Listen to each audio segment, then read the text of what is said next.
యేసుక్రీస్తు నామం మీకు అందరికి కూడా ఈ యొక్క ఉదయకాల సమయన వందనాలు చెల్లిస్తున్నాను. ఈరోజు ధ్యానంకై ఎంచుకున్న వాక్యము కీర్తనలు 42వ అధ్యాయము 1వ చరణం చదువు. దుప్పినీటి వాగుల కొరకు ఆశపడునట్లు దేవా నీ కొరకు నా ప్రాణము ఆశపడుచున్నది.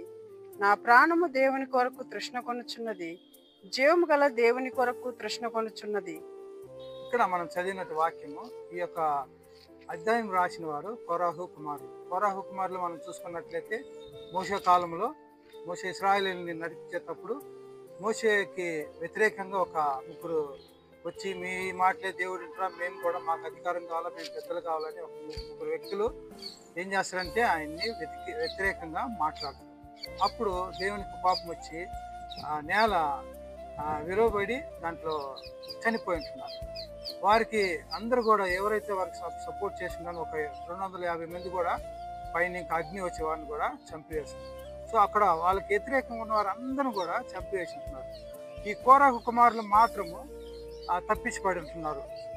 మనం హిస్టరీలో చూసుకుంటే పడి ఉన్నారు అని తెలియజేస్తున్నారు. ఎక్కడంటే వాళ్ళు బలిపీఠం దగ్గర పోయి వాళ్ళు దాంకొని ఉంటున్నారు.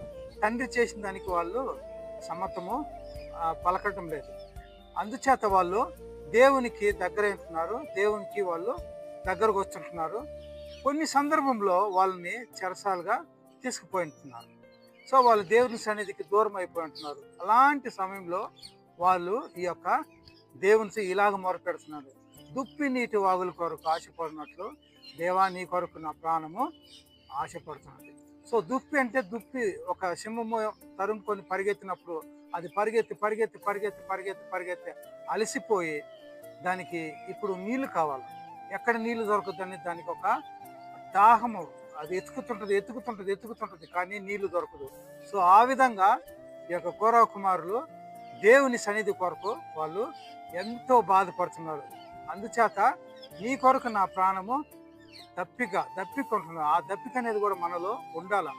మనం కూడా మనకు ఆరాధన, మనకు ఆలయం దగ్గరున్న, మనం నడుచుకొని వెళ్ళి అంత దగ్గరున్నా కానీ మనకి ఆ యొక్క దాహం అనేది మనకి రాదు. మనం ఎప్పుడే కానీ ఆలయంకి మనము సకాలానికి వెళ్ళలేం. ఎందుకంటే మనకు ఆ దాహం అనేది లేదు. ఏలాగా ఈ యొక్క కోరాహు కుమారులకి ఎలాంటి దాహం ఉందో అలాంటి దాహం అనేది మన జీవితంలో కదిలినట్లయితే మనము దేవుని నందు మనం ఆశీర్వదింపబడిన వారు మాత్రం. మేము ఎప్పుడు ఆలయంకి వెళ్ళేదని బాధపడుతున్నారు.